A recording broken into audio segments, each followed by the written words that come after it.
নমস্কার বন্ধুরা, কেমন আছো সবাই? মাই কিউট ফ্যামিলি ব্লগের নতুন একটা ভিডিওতে তোমাদের সকলকে অভিনন্দন। আজ আবারও চলে এসেছি নতুন একটা ভিডিও নিয়ে। আজকের ব্লগটা বিয়েবাড়ি নিয়ে।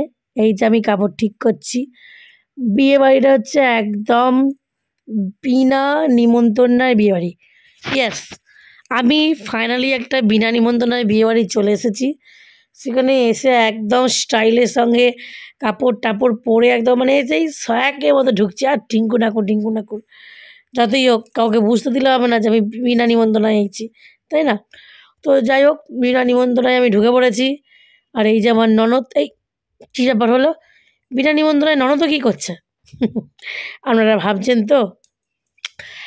ভাবনা চিন্তা যেখানে শেষ সেখান থেকে আমার কথা শুরু। বিনা নিমন্ত্রণে বিয়েবাড়ি নয় বন্ধুরা, এটা হচ্ছে আমার ননদের ভাসুরপোর বিয়ে। এই যে এটা হচ্ছে আমার ননদের ভাসুরপোর, নিজ ভাসুরের ছেলে, একমাত্র ছেলে। আর মেয়ে আর মা চলে এসেছে সেজে গুছে। আমাদের খাওয়া দাওয়া কমপ্লিট হয়ে গেছে, আর প্রচণ্ড গরম, প্রচণ্ড। ওই জন্য আমরা খাওয়া দাওয়া কমপ্লিট করে চলে যাচ্ছি, আমরা বরযাত্রী। তো গাড়ি ছেড়ে দিয়েছে, খাওয়া দাওয়াটা আমি টোটালি দেখাতে পারিনি, কেননা প্রচণ্ড গরম, প্রচণ্ড। মানে এক তো পাখা একটু কমই দেওয়া ছিল, আর এত গরমে, পচা গরমে বিয়ে কে করে ভাই? তোকে কে মাথায় দিয়েছিল বল দেখিনি এত গরমে বিয়ে করার জন্যে? যাই হোক, যার যখন ফুল ফুটবে সে যখন বিয়ে করবে, সেটা তো আর আমার কথা অনুযায়ী হবে না, তাই না? আমি কি বলছি আমি নিজেও জানি না, তবে আমি ওইটাই বলছি যে কেন গরমে বিয়ে করলে। আর ডেকোরেশনটা খুব সুন্দর করেছিল, এই যে সাজানো গোছানো দারুণ করেছিল। এই ভিডিওটা হচ্ছে বৌভাতের দিন সকালে, ওই আমাদের নতুন বউ পাতে পাতে সকলকে পায়েস পরিবেশন করছে, সেই ভিডিওটা। সবাই মিলে আমরা বসে আছি, গল্প করছি। এটা হচ্ছে আমার ননদের ননদ, ছোটো ননদ। আর ওই যে ভাসুরপো, মানে আমাদের নতুন বর বসে আছে আর কি। আর ওর বউ সবাইকে পায়েস দিচ্ছে, ও দেখছে ঠিকঠাক দিচ্ছে কিনা, বউয়ের কোনো কষ্ট হচ্ছে কিনা, সেটা নতুন বর দেখার দায়িত্ব তো সবারই। তো ঠিক আছে, আমরা খাওয়া দাওয়া করে নিই, দেখা হচ্ছে একবারে রাত্রে, কারণ রাত্রিরে আমরা সাজুগুজু করে থাকবো। আর আমাদের নতুন দম্পতিকে সবাই মিলে একটু আশীর্বাদ করো, ওরা ভালো থাকে। চলো, তো একবারে বৌভাতে রাত্রেবেলা চলে এসেছি। ভিডিওগুলো কেটে কেটে দেখালাম, কিছু মনে করো না। গরমের জন্য আমি সেরকম একটা ভিডিও শ্যুট করতে পারিনি।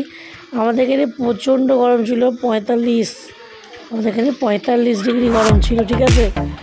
তো আমি একদমই কিছু ভিডিও শ্যুট করতে পারিনি।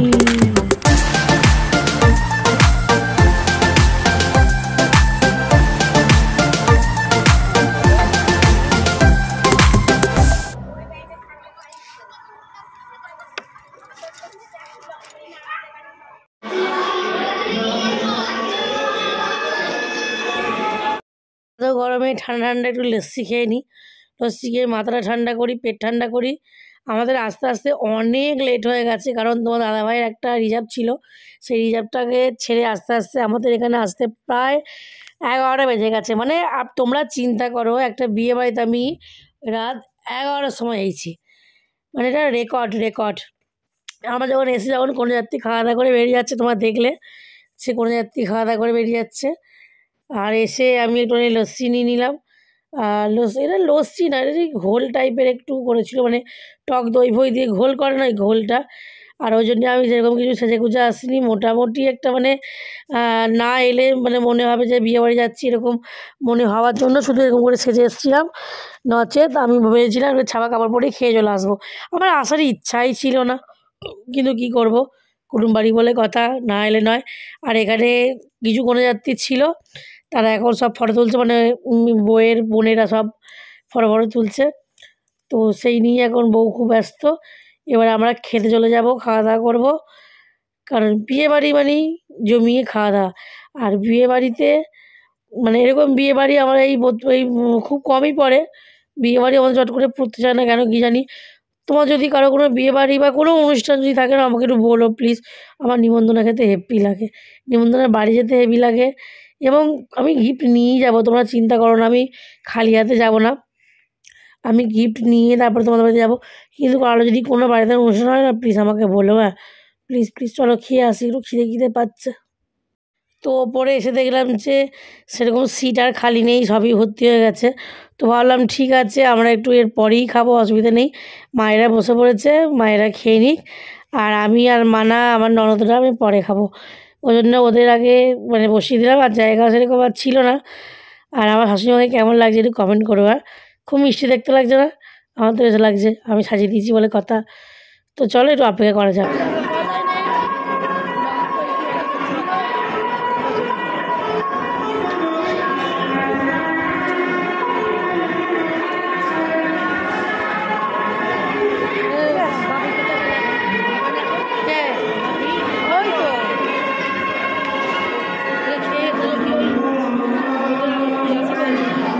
তাই তো বলছিলাম আপনাদের ছেড়ে দিই ওটা আনতে যাবে।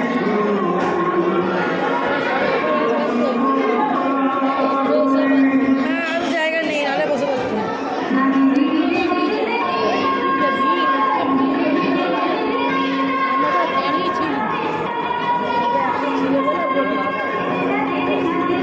ঠিক আছে, এটা হয়ে যাক, বসবো। দাঁড়িয়ে আছে, একবারই চলে যাবে, আবার দাদা আবার আসবে, আবার দিদি যাবে, আমার এখানে আসবে, বলো।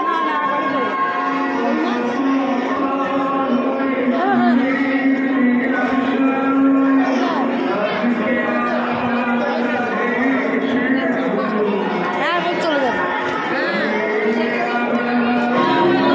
চলো এখানে।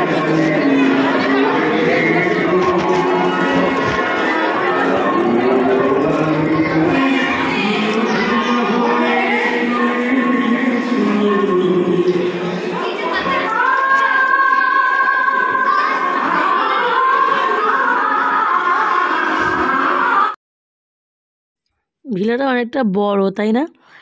অনেকটাই বড়, আর সবাই খেতে বসে গেছে, শুধু আমি, আমার ননদ, আমার মেয়ে বসে আছি। আর ওই যে সেটা দেখতে পাচ্ছেন আমার কর্তা খাচ্ছে, ওই দেখুন, বুঝতে পারছেন? রাত্রে সানগ্লাস পরে কে খায় ভাই? আর এই যে খাবার মেনু, তোমরা একটু কষ্ট করে দেখে নিতে পারো কী কী খাওয়া দাওয়া আয়োজন হয়েছে।